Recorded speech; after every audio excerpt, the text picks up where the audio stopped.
Oke. Nah, kami para peneliti ini mencoba melihat sejauh mana dampak dari pandemi ini pada beberapa kelompok. Salah satu kelompoknya adalah tenaga kesehatan. 2 minggu lalu kami telah menyampaikan pada kelompok mahasiswa. Nah, jadi silakan berikutnya. Karena ada pandemi ini, kami mencoba melihat dari konteks sistem surveillance respon. Dalam sistem surveillance respon memang harus ada monitoring. Nah, apa yang kita coba lihat, dilanjut saja Pak. Apa yang kita lihat, ya lanjut terus, adalah apa sih masalah-masalahnya di dalam dampak daripada pandemi tersebut. Kemudian kita coba lihat adakah masalah tersebut, ya. Nah, yang berikutnya, seberapa besar masalah tersebut ada di tempat kita. Nah, selanjutnya adalah apa yang harus dilakukan. Nah, respon ini adalah tugas semua orang. Kami hanya mencoba melihat apa masalahnya, adakah masalahnya, dan seberapa besar masalahnya. Dilanjut. Oke.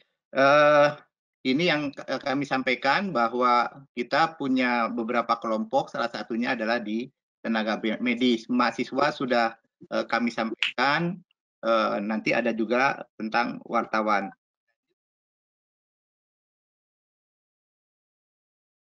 Pointernya dilanjut, Pak. Oke. Selanjutnya ini akan disampaikan oleh teman saya, Pak Doni. Pak Doni ada? Ada. Ya, silakan Pak. Ada. Silakan Pak Doni. Ya, oke. Baik Dok, terima kasih. Oke, selamat siang teman-teman, Bapak-bapak, Ibu-ibu. Terima kasih atas waktunya.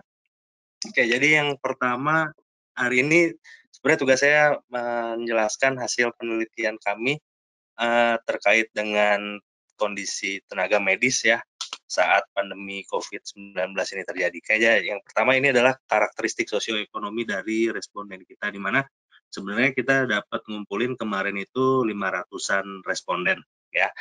Nah, terus ini kalau bisa dilihat ada gender, terus ada kelompok usia, lokasi tempat tinggal, tempat kerja, dan lain sebagainya. Ada profesi, status kepegawaian, masa kerja, dan pemilikan asuransi. Boleh di next. Nah, yang dikejar pertama kali sebenarnya adalah ini CSD, dia buat ngelihat gejala depresi ya, antara kemarin kita sempat ke mahasiswa juga, udah dijelaskan ke minggu lalu ya, mungkin sama Dokter Denny, terus ada wartawan dan ada petugas medis. Nah, hasil survei kami itu menunjukkan bahwa justru si mahasiswa yang memiliki gejala depresi itu persentasenya paling tinggi dibandingkan dengan wartawan dan tenaga medis. Maaf, paling rendah justru ada di tenaga medis si persentase gejala depresinya ini. Kalau misalkan dilihat di tenaga medis itu hanya sebesar 28% yang mengalami gejala depresi, dan ini jauh lebih rendah dibandingkan dengan mahasiswa yang sampai 47% yang mengalami gejala depresi. Ya. Kita pakai CSD kemarin ada 10 item, terus di run pakai item respon teori, commercial credit model, hasilnya seperti itu. Yang di atas cut off nanti kita anggap sebagai milik gejala depresi, dan yang di bawah cut off dimasukkan sebagai tidak memiliki gejala depresi. Seperti itu. Boleh di next. Nah, lalu ini ada karakteristik sosioekonomi responden dan sangkutannya dengan gejala depresi. Ya, ada gender. Kalau dilihat tidak terlalu jauh beda antara pria dan wanita persentasenya yang mengalami gejala depresi. Tempat kerja juga tidak terlalu jauh berbeda, hanya yang tertinggi itu ada di praktek pribadi ya. Teman-teman tenaga medis yang kerja di praktek pribadi, lalu di rumah sakit swasta itu adalah yang terendah persentasenya. Nah, persentase yang memiliki gejala depresi. Ya, lalu kalau kita lihat lagi profesi pun sama, sebenarnya tidak ada sesuatu yang mencolok, hanya yang paling besar adalah dokter gigi dan yang paling rendah gejala depresinya itu persentasenya adalah dokter spesialis.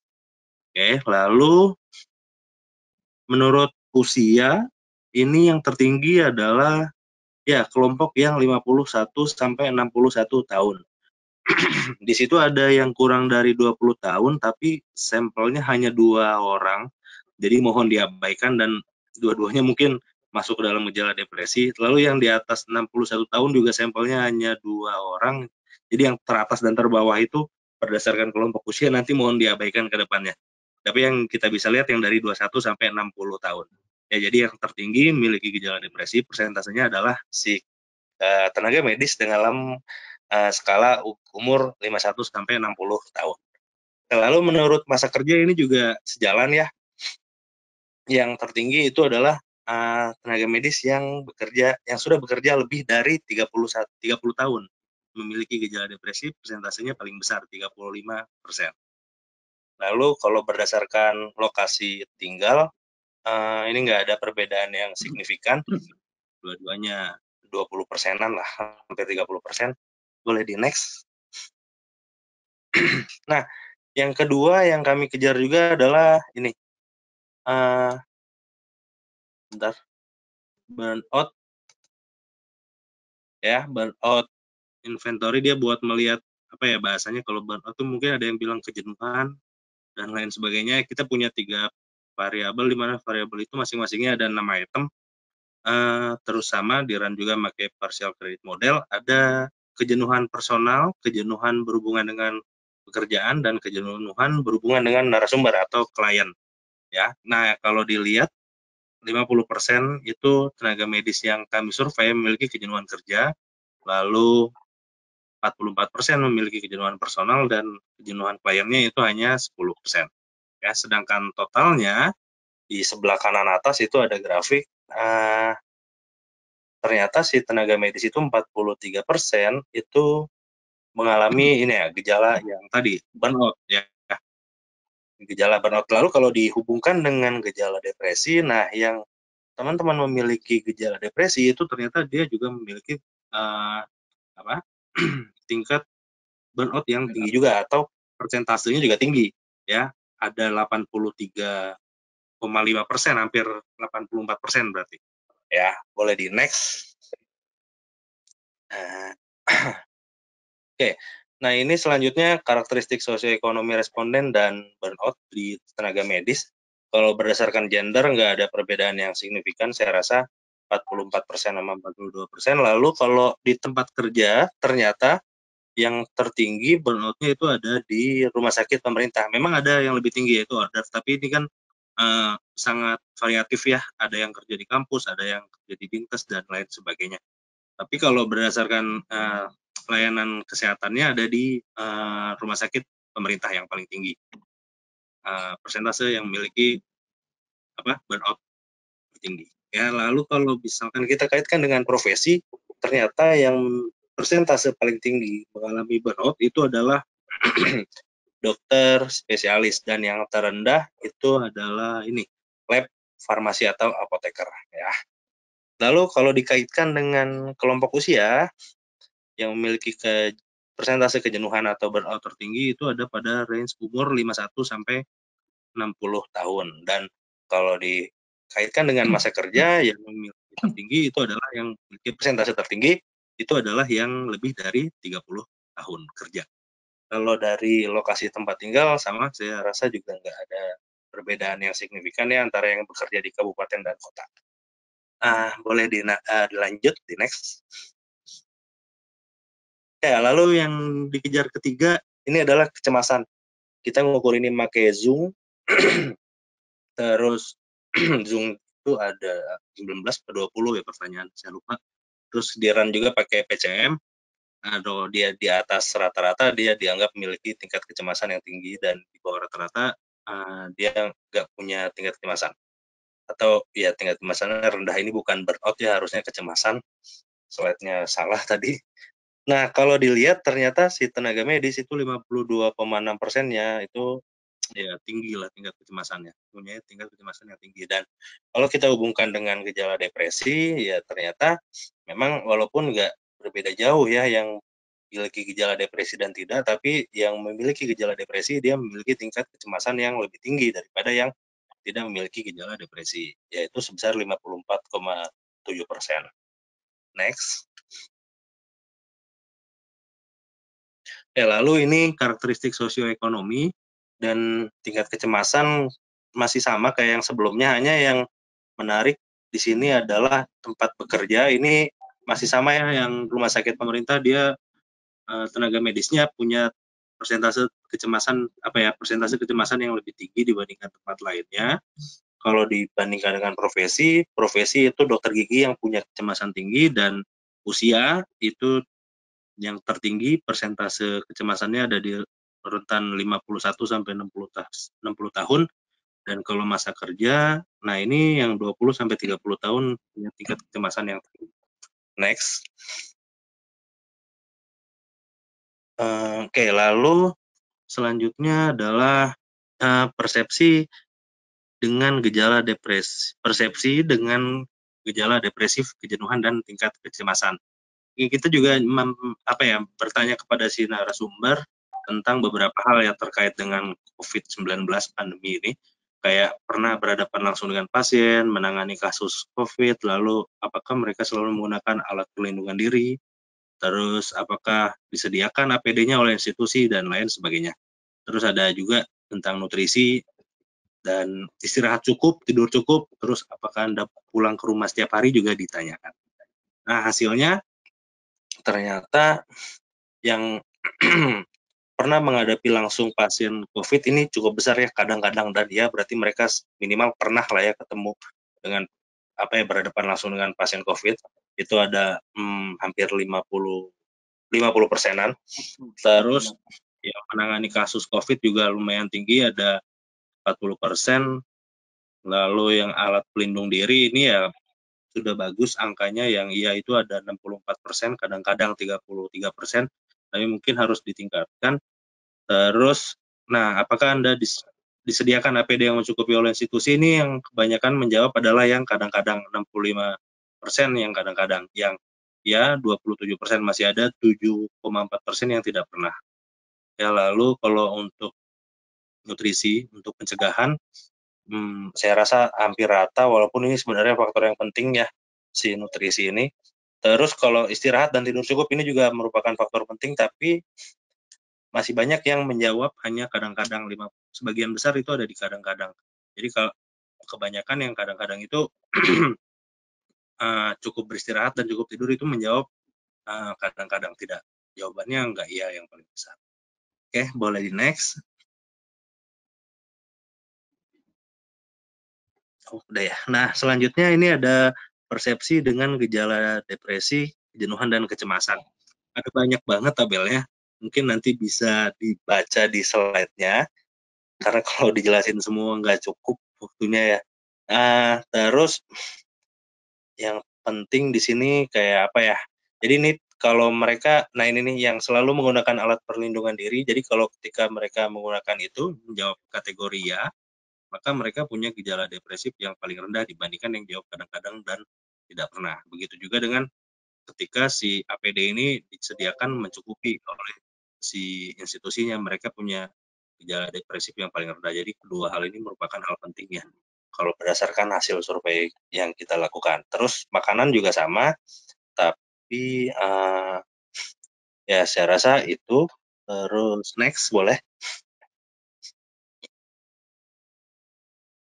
Nah, ini selanjutnya adalah stigma negatif dan jumlah jam kerja.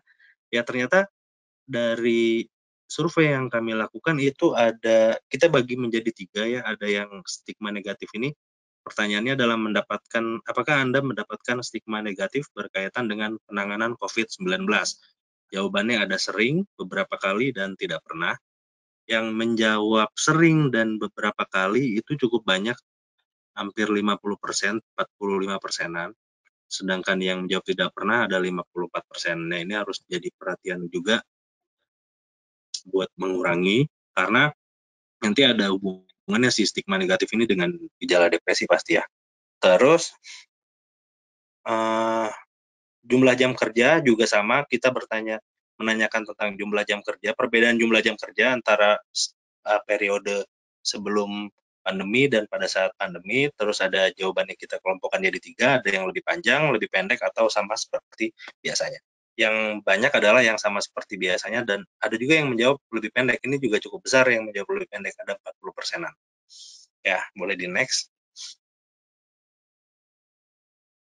Oke, yang selanjutnya persepsi diri dan, nah ini persepsi diri dari tenaga medis. Kita menanyakan tentang 17 hal, dari mulai saya memahami pandemi COVID-19, saya memahami cara penularan, terus membahayakan masyarakat, dan lain sebagainya. Ada yang bilang, nanti jawabannya ada sangat tidak setuju, setuju, dan sangat setuju. Yang penting adalah, nah di sini nomor 9, saya merasa social distancing adalah tindakan yang sia-sia. Nah, masih banyak yang jawab sangat tidak setuju dan tidak setuju, padahal ini menjadi hal penting ya. Cuman kalau dibandingkan dengan yang menjawab saya, dengan pertanyaan saya menyetujui karantina wilayah, ini yang jawab setuju dan sangat setujunya lebih besar daripada yang tidak setuju dan sangat tidak setuju. Terus ya di next. Ini kaitannya si persepsi diri ini dengan gejala depresi. Boleh di next saja. Ya, yang ini hubungannya dengan kejenuhan tadi, burnout ya. Di next lagi. Yang ini dengan tingkat kecemasan. Boleh di next lagi. Nah, yang ini apa ya tadi? Ini juga penting juga kan si nutrisi ini dalam menjaga daya tahan tubuh ya. Jadi kami coba pertanyakan kepada si narasumber, kita punya 7 pertanyaan terkait dengan nutrisi, dari mulai mengkonsumsi 3 kali makanan besar, 2 kali makanan kecil, dan seterusnya. Nanti ternyata banyak juga yang tidak, yang menjawab kadang-kadang ya, artinya si keperluan nutrisinya ini hanya kadang-kadang terpenuhi, enggak selalu terpenuhi. Oke, boleh di next. Oke, lalu ini ada hubungan atau cross step aja sih ini antara gejala nutrisi, nutrisi, pemenuhan nutrisi, gejala depresi, dan burnout. Di next aja. Ya, ini kita coba lakukan regresi logit ya. Dependent variabelnya itu adalah tadi CSD atau gejala depresi. Terus kita coba pakai beberapa variabel sosioekonomi. Ternyata yang burnout, ya dia punya pengaruh atau probability yang positif dan dampaknya signifikan ya. Terus kalau Zoom dia juga punya probability positif tapi dia nggak signifikan. Gender juga kalau cowok atau male itu dia lebih cenderung untuk memiliki probability yang lebih tinggi daripada yang female tapi nggak signifikan. Lama kerja dia punya negatif tapi nggak signifikan. Usia dan income ini signifikan. Usia dia pengaruhnya positif, terus pendapatan dia pengaruhnya negatif. Lalu kalau misalkan rumah sakit ini kita jadikan sebagai base, ya artinya ini kan tempat bekerja, maka orang yang tenaga medis yang kerja di klinik dan praktik pribadi itu dia punya probability yang lebih besar, kecenderungan yang lebih besar untuk mengalami gejala depresi. Sedangkan yang bekerja di rumah sakit dan di puskesmas, jika dibandingkan dengan mereka yang bekerja di rumah sakit pemerintah, punya probability yang lebih rendah untuk mengalami gejala depresi. Boleh di next. Nah, ini yang terakhir bisa saya sampaikan ya, ini adalah estimasi biaya dari depresi pada masa pandemi COVID-19. Jadi kan kalau misalkan beberapa badan ya mengakui kalau dalam masa pandemi ini bukan hanya COVID-nya aja yang bermasalah, tapi juga depresinya yang akan menjadi pantangan, yang menjadi masalah ya. Dan hasil survei kita kalau dirata-ratakan itu ada 40% yang mengalami gejala depresi. Walaupun yang medis tadi hanya 28%. Nah, kita coba hitung berapa biaya yang harus dikeluarkan gara-gara kejadian COVID ini dan 24% gejala depresi. Oke, jadi saya coba ambil dari penelitiannya Puspita Sari dan kawan-kawan tahun 2020 dari Unpad juga di farmasi, dia menghitung direct cost dari sudut pandang healthcare dan dia menghitung rata-rata treatment cost per patient per tahun, yaitu sebesar $114. Dan kalau saya convert ke rupiah hari ini, dia adalah satu pasien per tahunnya itu dalam mengeluarkan direct cost itu adalah sebesar Rp1.700.000. Terus kalau kita kaitkan lagi, ternyata si yang kita gunakan itu tadi kan adalah self report instrument ya. Kalau dibandingkan dengan clinical interview dalam mendiagnosis terjadinya depresi, ternyata yang self reported instrument itu hanya 17,3%. Yang clinical interview itu adalah 85%. Jadi ternyata hampir setengahnya ya, yang kalau misalkan kita tes pakai CSD tadi, persentase yang benar-benar didiagnosis memiliki depresi itu hanya setengahnya, atau 8,5 nanti dibagi dengan 17,3 yaitu 49,1% ya. Nah, terus balik lagi ke cost yang tadi, saya coba ambil dari penelitiannya Carola et al. Tahun 2011 ini. Jadi ternyata dari 100%, 21,2%-nya itu adalah direct cost ya, dan 78%-nya atau hampir 80%-nya itu adalah indirect cost yang berhubungan dengan productivity loss dari si pasien yang mengalami depresi. Ya, jadi kalau misalkan tadi kita kaitkan antara si Puspitasari dan si Carola, itu kita bisa dapat bahwa 1.700.000 itu adalah direct cost-nya, sedangkan si indirect cost-nya itu adalah 6.600.000 dan total cost-nya itu adalah 8.300.000. Itu adalah total cost per pasien per tahun. Dan kalau dikalikan tadi ada kita punya nakesnya itu adalah 563 orang dan 49,1 ini tadi dikalikan dengan 2,8, maka nanti kita dapat 77 jiwa beresiko mengalami depresi. Nah, terus 77 jiwa ini nanti kita kalikan dengan total cost-nya, atau tadi berapa, 8.300.000 tadi, ini bukan 111 ya, tapi harusnya 77 jiwa yang kalau merah paling bawah ini, nanti totalnya dia adalah 647 juta sekian. Ya, ini adalah biaya yang harus ditempuh atau biaya yang harus dikeluarkan gara-gara depresi akibat masa pandemi COVID-19 ya. Dan ini angkanya hanya digunakan untuk merepresentasikan medis yang kita gunakan atau kelompok medis yang kita gunakan. Kita nggak bisa pakai ini buat ngitung nasional karena surveinya mungkin nggak merepresentasikan populasi nasional. Jadi tapi seenggaknya langkah ini bisa dilakukan kalau kedepannya kita mau ngitung berapa persen sih misalkan dari GDP akibat berapa persen dari GDP untuk pengobatan biaya depresi ya, atau biaya yang dikorbankan untuk depresi. Nah, seperti itu kurang lebih yang bisa saya sampaikan. Mungkin nanti saya kembalikan lagi. Next boleh? Next, lanjut. Nah ya, ini saya balikan lagi ke Dr. Denny. Maka dok. Ya, baik. Saya ingin melihat fokus pada satu hal, yaitu risiko traumatik secara psikologis akibat adanya pandemi ini, yaitu dari orang nakes yang memang kontak dengan pasien dan yang menangani pasien. Dilanjut. Lanjut.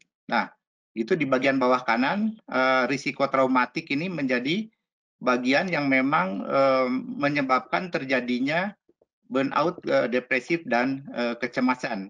Itu dari hasil analisis kami dari yang sudah disampaikan oleh Pak Doni tersebut. Kemudian di sisi lain kita melihat faktor-faktor kesejahteraan dari tenaga kesehatan. Kalau kita lihat tadi ada permasalahan di dalam nutrisi, hampir 45% yang memang kurang baik nutrisinya, kemudian istirahat daripada nakes itu, serta tidurnya, dan permasalahan pulang ke rumah. Jadi banyak yang kadang-kadang pulang ke rumah dalam setiap harinya. Ini yang harus diperhatikan, yang bisa juga menjadi permasalahan mendasar sehingga terjadinya gangguan mental emosional ini. Kemudian juga masalah kekhawatiran. Sosial media ternyata menyebabkan kecemasan yang bukan main. Dan tadi bukan main juga, itu stigma ya. 45% pernah mendapatkan stigma ya. ya, sering maupun beberapa kali. Nah, ini ya yang menyebabkan juga kekhawatiran daripada si tenaga kesehatan. Berikutnya adalah tentang pesimisme, ada apa namanya persepsi tentang masa depan keluarga, masa depan dirinya, lalu masalah pendapatan yang berkurang, kemudian persepsi sebagai tenaga kesehatan atau tenaga kerja yang paling dirugikan dalam konteks pandemi ini. Dilanjut? Lanjut? Oke. Kita lihat bahwa terdapat 28,2% nakes yang memiliki gejala depresif. Ini sebetulnya jauh lebih rendah dari masyarakat umum, ya. Mahasiswa itu 47%, wartawan 45% pada saat 1 bulan setelah terjadi pandemi, ya. Tapi kalau kita melihat lebih dalam lagi, ternyata yang tadi saya katakan berisiko traumatik itu jauh lebih tinggi, sebanyak 19%, ya, dari keseluruhan. Yang tidak berisikonya hanya 9,2%. Artinya yang terdampak banyak dari pandemi ini adalah mereka yang pernah menangani pasien, ya, atau pernah kontak dengan pasien, dan mereka yang betul-betul menangani pasien. Nah, yang traumatik ini akan meningkat depresinya sebanyak 1,84 kali. Jadi dia akan berpeluang menjadi depresif. Ini yang harus diperhatikan. Lanjut. Lalu bagaimana lebih dalam lagi? Ini yang menarik. Ini kami melakukan div untuk CESD-nya. Ada 10 pertanyaan. Yang menarik adalah di tenaga kesehatan ini perasaan sendiri, loneliness. Nah, ini Dokter Eka nanti yang akan bisa menyampaikan apa yang harus dilakukan. Lalu gangguan tidur. Gangguan tidur ini terjadi pada semuanya, pada masyarakat maupun pada tenaga kesehatan. Tapi yang lebih banyak gangguan tidur adalah mahasiswa, walaupun semuanya juga terganggu ya gangguan tidurnya. Kemudian yang berikutnya di tenaga kesehatan itu adalah sulit memusatkan pikiran, perasaan tertekan, perasaan lebih berat mengerjakan pekerjaan biasa yang sangat menonjol. Baik, dilanjut. Nah, berikutnya kecemasan pada nakes. Kecemasan cukup tinggi, hampir setengahnya mengalami kecemasan. Nah, kalau kita lihat memang pada mereka yang berisiko traumatik tadi, odds rasionya 1,26, mereka lebih banyak mengalami kecemasan. Dilanjut. Berikutnya adalah burnout. Burnout itu kelelahan, ya, kelelahan yang amat sangat, ada yang bilang ada kejenuhan, sulit membahasa Indonesiakannya. Tapi itulah burnout. Cukup tinggi juga 42,45%. Dan mereka yang berisiko traumatik itu mengalami lebih tinggi, jadi 26,47% dari 42,45% itu, dengan odds rasionya 1,48. Silakan dilanjut. Oke, baiklah. Belajar dari apa yang kita bisa pelajari dari data-data tersebut, ya, akan banyak kehilangan social cost. Social cost itu sekitar 80% dari yang disebutkan tadi oleh Pak Doni. Exercise dari yang ada saja udah hampir 700 jutaan, ya, dari 70-an apa namanya tenaga kesehatan, ya. Nah, sehingga dari sisi ekonomi kita akan banyak kehilangan, dan itu untuk social cost tidak ada yang siapa yang bisa menggantikan masalah social cost ini. Jadi ditanggung oleh tenaga kesehatan sendiri. Jadi ini adalah beban apa namanya yang harus dialami oleh tenaga kesehatan sendiri, sehingga apa yang harus dilakukan. Nah, tentu saja karena adanya depresi, kecemasan, dan apa namanya burnout itu perlu layanan konseling kesehatan jiwa yang harus dilakukan secara aktif. Oleh siapa? Saya kira tentunya oleh, terutama yang paling dekat adalah institusinya itu sendiri. Ya, mungkin ini teman-teman di rumah sakit, ya, bisa lebih melihat hal ini, karena tadi yang tinggi di rumah sakit pemerintah, ya, yang rumah sakit pemerintah yang tinggi ininya apa namanya kecemasan dan burnout-nya. Kemudian kalau dari sisi profesi itu dokter gigi, ya, teman-teman saya dokter gigi ternyata lebih banyak yang depresif ya, dan juga cemas. Lalu psikoterapi, ini Dokter Eka nanti dan dokter spesialis jiwa yang akan bisa menjawabnya. Berikutnya adalah dukungan dari pemerintah. Ini pemerintah katanya sudah mengeluarkan insentif ya. Tapi saya punya anak 2 orang dokter di front line, menurut mereka sampai saat ini tidak ada belum ada ya insentif tersebut. Mudah-mudahan ini bisa mengurangi sedikit tekanan tadi ya, perasaan tertekan dan perasaan sendirian. Mungkin ada reward. Saya tidak tahu apakah perlu ada asuransi ya untuk tenaga kesehatan ini, untuk tenaga kerja yang di bidang kesehatan ini. Asuransi khusus gitu kan ya. Apalagi menghadapi bahaya yang cukup besar gitu kan ya. Pagi ini aja laporan dari beberapa center di Jawa Timur ada masalah yang menjadi beban bagi tenaga kesehatan ini cukup berat ya sampai fatal. Kemudian dukungan dari institusi, sepertinya untuk yang jam kerjanya tambah panjang ya perlu pembatasan jam kerja. Kalau nggak ada orangnya bagaimana? Nah ini juga dengan banyaknya yang tenaga kesehatan yang kena yang menjadi ODP atau PDP ya akhirnya beban kepada teman-temannya bisa jadi. Lalu komunikasi, institusi perlu berkomunikasi dengan para tenaga kesehatan ini, komunikasi yang baik. Mungkin ya ini yang memang masih kurang di beberapa tempat. Perlu surveillance karena ini dinamis. Sebentar lagi ada tekanan-tekanan ini makin panjang, makin juga depres. Seperti dikatakan Dokter Eka tadi, ini adalah akibat yang jangka panjang. Dan apakah institusi juga perlu mengupayakan asuransi risiko tersebut? Berikutnya adalah dukungan keluarga. Support dari keluarga penting. Tolong tetap dipelihara kontaknya, saya kira ya. Mereka membutuhkan kita untuk kontak. Itu perasaan sendiri itu bukan main ya. Sehingga komunikasi dengan mereka harus tetap dijaga. Ya. Kemudian berikutnya dari teman sendiri. Nah, ini kembali lagi komunikasi. Nampaknya ini komunikasi adalah suatu skill yang harus kita bangun bersama semuanya. Dari masyarakat, please. Ini ada empati ya, empati. Dengan tingginya stigma ini, dengan kejadian-kejadian yang tidak menyenangkan untuk tenaga kesehatan, kita sangat sedih ya. Masih ada saja yang diusir dari kontrakannya, ya, dari tempat kosnya. Ya. Kemudian untuk nakes itu sendiri, kita memang harus perlu memahami apa yang terjadi pada diri kita sendiri. Kadang-kadang kita memang tidak tahu.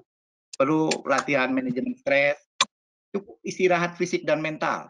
Kemudian berkomunikasilah dengan siapapun, dengan teman, dengan keluarga, dengan institusi. Jadi memang nakes ini juga manusia gitu ya Pak Mubasir. Ya mudah-mudahan ini menjadi bahan renungan kita semua. Nah kami saya dengan tim Pak Doni ada menyampaikan evidence. Evidence ini dalam konteks monitoring, jadi surveillance. Data-data bisa dinamis. Sebetulnya kami yakin jauh di sana banyak sekali yang beban ini atau magnitudenya lebih besar. Kenapa? Karena sistem yang kami lakukan adalah daring atau online. Sehingga yang menjawab adalah memang yang masih mau. Yang belum mau mungkin statusnya lebih berat. Saya kira itu. Terima kasih Pak Mubasir. Saya kembalikan kepada moderator.